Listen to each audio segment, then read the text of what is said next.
La justicia que se equivoca no solo castiga a un hombre, condena también la conciencia de una sociedad entera.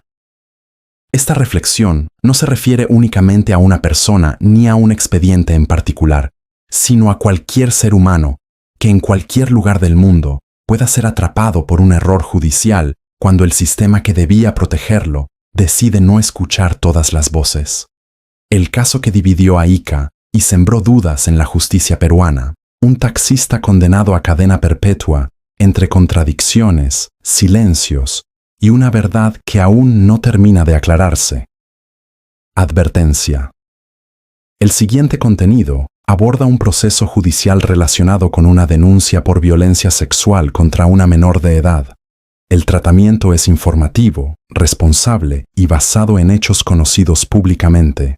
Se recomienda discreción a la audiencia sensible a este tipo de temas. En la región de Ica, al sur del Perú, existe una historia que con el paso de los años dejó de ser solo un expediente judicial para convertirse en una herida abierta en la opinión pública. No se trata únicamente de una sentencia ni de un fallo firme. Se trata de un proceso marcado por versiones opuestas, testimonios que cambiaron con el tiempo y decisiones judiciales que, para muchos, dejaron más preguntas que respuestas. El nombre de Miguel Ángel Matías, Juan de Dios, pasó de ser el de un ciudadano común a convertirse en sinónimo de uno de los debates más incómodos del sistema judicial peruano. Un hombre de 40 años, taxista de oficio, padre, hijo, trabajador conocido en su entorno, que en el año 2020 fue condenado a cadena perpetua por el delito de violación sexual en agravio de una menor de 13 años. Desde entonces, su vida quedó suspendida en una celda del penal Cristo Rey de Cachiche, mientras afuera su familia y parte de la sociedad se preguntaban si la justicia había actuado con la rigurosidad que un caso de esta magnitud exige. Todo comenzó con una denuncia que, en apariencia, no dejaba espacio para la duda. Una menor de edad acusaba a un adulto de uno de los crímenes más graves y repudiados socialmente. La sola acusación fue suficiente para activar la maquinaria judicial, mediática y social. En una sociedad golpeada por casos reales de abuso infantil, la indignación colectiva se impuso rápidamente, pero con el avance del proceso, comenzaron a surgir grietas en la narrativa oficial. Según la versión inicial, los hechos se habrían producido luego de que la menor contactara al taxista para que la trasladara a un punto específico. Lo que parecía un servicio de transporte cotidiano terminó convertido en una denuncia penal. A partir de ese momento, el caso avanzó con rapidez. Se recogieron declaraciones, se realizaron entrevistas especializadas y se elaboraron peritajes que serían determinantes en el juicio. Durante la investigación fiscal, la declaración de la menor fue considerada el eje central de la acusación. Su testimonio fue recogido mediante mecanismos especiales, diseñados para proteger a víctimas menores de edad. Sin embargo, con el paso del tiempo, ese testimonio comenzó a mostrar inconsistencias, versiones que no coincidían plenamente, detalles que variaban y elementos que no lograban encajar con precisión cronológica. Para la defensa, estas contradicciones debieron haber encendido alertas tempranas. Para la Fiscalía, en cambio, no fueron suficientes para desestimar la acusación. El proceso continuó su curso hasta llegar a juicio. En octubre de 2020, el Poder Judicial emitió una sentencia que estremeció a la región. Miguel Ángel Matías Juan de Dios fue condenado a cadena perpetua. La pena máxima fue justificada bajo el argumento de que las pruebas presentadas acreditaban la responsabilidad penal del acusado. En ese momento, el caso parecía cerrado desde el punto de vista legal, pero apenas comenzaba desde el punto de vista humano. Meses después de la condena, ocurrió un hecho que cambiaría por completo la percepción pública del caso. Tanto la menor denunciante como su madre se retractaron de la versión inicial. Sus declaraciones posteriores señalaron que la denuncia no había ocurrido tal como fue presentada en un inicio. Hablaron de presiones familiares, de malas interpretaciones, de una historia que, según ellas, no reflejaba la realidad de los hechos. La retractación fue pública y directa. No se trató de un rumor ni de una filtración. Fue una afirmación clara que puso en jaque toda la estructura del caso. Para la familia del condenado, este giro representaba la esperanza de que la justicia revisara el expediente con una nueva mirada. Para otros sectores, la retractación generó más dudas que certezas, abriendo un debate complejo sobre la credibilidad, la presión social y la vulnerabilidad de los testimonios en casos de este tipo. A pesar de este cambio sustancial, el sistema judicial decidió no modificar la sentencia. La retractación no fue considerada prueba suficiente para anular el fallo. Se argumentó que las declaraciones iniciales, junto con los elementos periciales recogidos durante la investigación, mantenían su validez jurídica. En febrero de 2021, una sala superior ratificó la condena a cadena perpetua, cerrando así la vía ordinaria de apelación. Esta decisión profundizó la controversia. Para muchos, el caso se convirtió en un símbolo de la rigidez del sistema judicial frente a situaciones que exigen una revisión más profunda. Para otros, la ratificación fue una forma de proteger la lucha contra los delitos sexuales, evitando que retractaciones posteriores debiliten procesos ya juzgados. Entre ambas posturas quedó atrapada una familia que sostiene, hasta hoy, que Miguel Ángel Matías Juan de Dios es inocente. Los familiares del condenado comenzaron entonces una batalla paralela. No en los tribunales, sino en la opinión pública. Denunciaron lo que consideran una injusticia, hablaron de un proceso viciado desde su origen y expusieron las contradicciones que, según ellos, nunca fueron debidamente valoradas. Su historia llegó a programas de investigación periodística, donde se analizaron los vacíos del caso y se dio voz a quienes creen que el sistema falló. En esos espacios se cuestionó la forma en que se interpretaron ciertas pruebas, la ausencia de elementos físicos concluyentes y la manera en que se construyó la narrativa de culpabilidad. También se plantearon interrogantes incómodas sobre el peso que debe tener un testimonio cuando éste cambia con el tiempo, y sobre el equilibrio entre proteger a las víctimas y garantizar el debido proceso. El caso comenzó a trascender el nombre del acusado. Se convirtió en una discusión más amplia sobre justicia, errores judiciales y derechos humanos. En un país donde la cadena perpetua es una pena excepcional, su aplicación, en un proceso rodeado de dudas, despertó preocupación en sectores académicos, jurídicos y sociales. No se trata de negar la existencia de delitos sexuales, ni de minimizar el sufrimiento de las víctimas reales. Tampoco de convertir automáticamente a un condenado en inocente.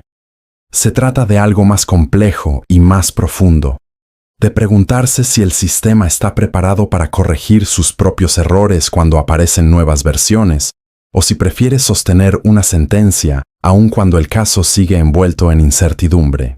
Hasta este punto de la historia, Miguel Ángel Matías Juan de Dios permanece en prisión, cumpliendo una condena que lo acompañará de por vida si nada cambia. Afuera, el debate sigue abierto. Un debate que enfrenta dos principios fundamentales: la necesidad de castigar con severidad los delitos más graves y la obligación moral de no condenar a un inocente. Esta es solo la primera parte de una historia que aún no encuentra una verdad definitiva en la conciencia colectiva. Una historia donde cada decisión judicial pesa tanto como cada silencio. Una historia que obliga a mirar de frente una pregunta incómoda. ¿Qué ocurre cuando la justicia dicta sentencia, pero la duda se niega a desaparecer? El tiempo comenzó a pasar dentro del penal Cristo Rey de Cachiche, con una lentitud distinta para Miguel Ángel Matías Juan de Dios. Afuera, los días seguían su curso normal. Adentro, cada amanecer tenía el mismo peso. La condena a cadena perpetua no solo lo había separado de su familia y de su vida anterior, sino que lo colocó en una categoría de la que casi nadie vuelve. No se trata solo de estar preso. Se trata de saber que, según el Estado, ya no hay un mañana posible. Mientras él permanecía recluido, el caso continuaba generando reacciones. Las retractaciones de la menor y de su madre no desaparecieron con la ratificación de la sentencia. Al contrario, se convirtieron en el centro del debate. Para la familia del condenado, Esas retractaciones eran la prueba más clara de que se había cometido una injusticia. Para el sistema judicial, eran declaraciones tardías que no invalidaban las pruebas recogidas en el proceso inicial. Aquí se abre uno de los puntos más delicados de esta historia. En los delitos sexuales, especialmente cuando involucran a menores de edad, la palabra de la víctima tiene un peso determinante. El sistema está diseñado para protegerla, para evitar su revictimización y para creerle en un contexto donde históricamente ha sido silenciada. Sin embargo, cuando esa misma palabra cambia, el sistema enfrenta un dilema profundo. Debe sostener la versión original a toda costa o abrir la puerta a una revisión que podría cuestionar una sentencia ya firme. En el caso de Miguel Ángel Matías Juan de Dios, la decisión fue clara. La justicia optó por sostener la condena. Los jueces consideraron que la retractación no era suficiente para desvirtuar las declaraciones iniciales ni los informes periciales que respaldaron la acusación. Desde el punto de vista estrictamente legal, el caso quedó cerrado. Desde el punto de vista humano, quedó abierto.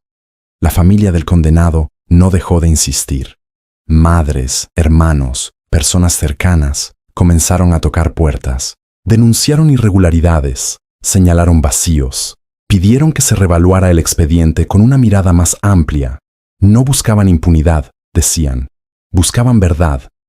En ese camino, el caso llegó a espacios periodísticos que decidieron examinarlo con mayor profundidad. Los reportajes no afirmaron de manera categórica la inocencia del condenado, pero sí expusieron las inconsistencias del proceso. Mostraron fragmentos de testimonios contradictorios, reconstruyeron la línea de tiempo de los hechos y evidenciaron que la historia no era tan lineal como se presentó en la sentencia. Para muchos espectadores, fue la primera vez que escucharon la otra cara del caso. A partir de entonces, el nombre de Miguel Ángel Matías Juan de Dios comenzó a circular en redes sociales como símbolo de una posible injusticia. Para algunos, representaba a un hombre condenado sin pruebas contundentes. Para otros, era un ejemplo de cómo la sociedad tiende a dudar de las víctimas cuando se retractan. El caso se volvió incómodo porque obligaba a tomar posición en un terreno donde no hay respuestas fáciles. Dentro de prisión, la realidad era otra. Miguel Ángel enfrentaba el estigma permanente de su condena. En el sistema penitenciario, ciertos delitos colocan a los internos en una situación de mayor vulnerabilidad. La cadena perpetua, además, arrastra una carga psicológica devastadora. Vivir sin expectativa de libertad afecta la mente, el cuerpo y la identidad de cualquier persona, culpable o inocente. Según relatan sus familiares, él ha insistido siempre en su inocencia. Ha pedido que su caso sea revisado, que se escuchen todas las voces, que se analicen nuevamente las pruebas. Su defensa ha explorado vías extraordinarias, aunque éstas suelen ser limitadas y complejas. El sistema judicial no está diseñado para revisarse con facilidad a sí mismo. Este punto es clave para entender por qué este caso trasciende a una sola persona. La posibilidad de errores judiciales es una realidad reconocida en muchos países del mundo. No porque los jueces actúen siempre de mala fe, sino porque los sistemas son humanos, y lo humano es falible. Cuando una condena es irreversible, como la cadena perpetua, el margen de error debería ser mínimo, y aún así, la historia demuestra que ese margen existe. El caso de Ica expone una tensión permanente entre dos valores fundamentales. Por un lado, la protección de los menores y la lucha contra los delitos sexuales. Por otro, el derecho de todo acusado a un juicio justo, basado en pruebas sólidas y coherentes. Defender uno no debería implicar sacrificar el otro. Sin embargo, en la práctica, ese equilibrio no siempre se logra. La retractación de una víctima no es un tema simple. Puede responder a miedo, presión social, culpa, manipulación o incluso a la búsqueda de reparar un daño causado por una denuncia falsa. Cada caso es distinto. Por eso, muchos especialistas sostienen que las retractaciones no deben ser aceptadas ni rechazadas de forma automática, sino analizadas con extremo cuidado. En este proceso, esa discusión quedó relegada. Hoy, varios años después de la condena, la situación judicial de Miguel Ángel Matías Juan de Dios sigue sin cambios. La sentencia continúa vigente. Él continúa preso.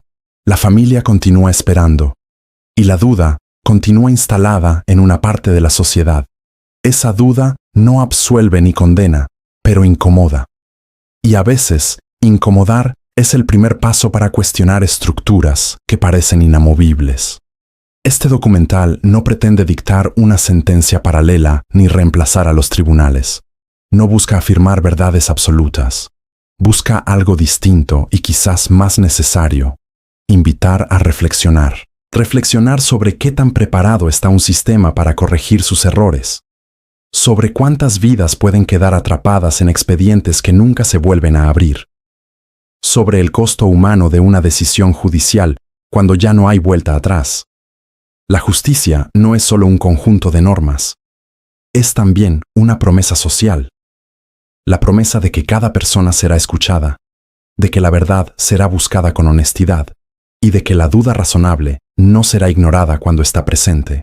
Cuando esa promesa se quiebra, el daño no se limita a un condenado, se extiende a toda la sociedad. El caso de Miguel Ángel Matías Juan de Dios permanece como un recordatorio incómodo de esa fragilidad. Para algunos, es la historia de un culpable que intenta limpiar su nombre. Para otros, es la historia de un inocente atrapado por un error irreparable.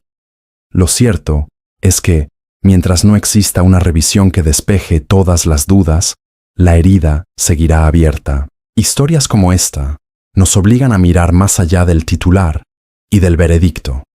Nos obligan a preguntarnos, ¿qué haríamos si el sistema se equivocara con alguien cercano? Nos recuerdan que la justicia no debe ser solo firme, sino también justa, humana y capaz de revisarse. Si este contenido te hizo reflexionar, si crees que estas historias merecen ser contadas con profundidad y respeto, te invitamos a apoyar este canal, suscribirte, darle like y compartir ayuda a que más personas conozcan casos que invitan a pensar y a cuestionar. Tu apoyo nos permite seguir creando documentales como este, donde la voz humana no se pierde entre expedientes y sentencias. Porque hablar de justicia no es atacar al sistema, es exigir que funcione mejor.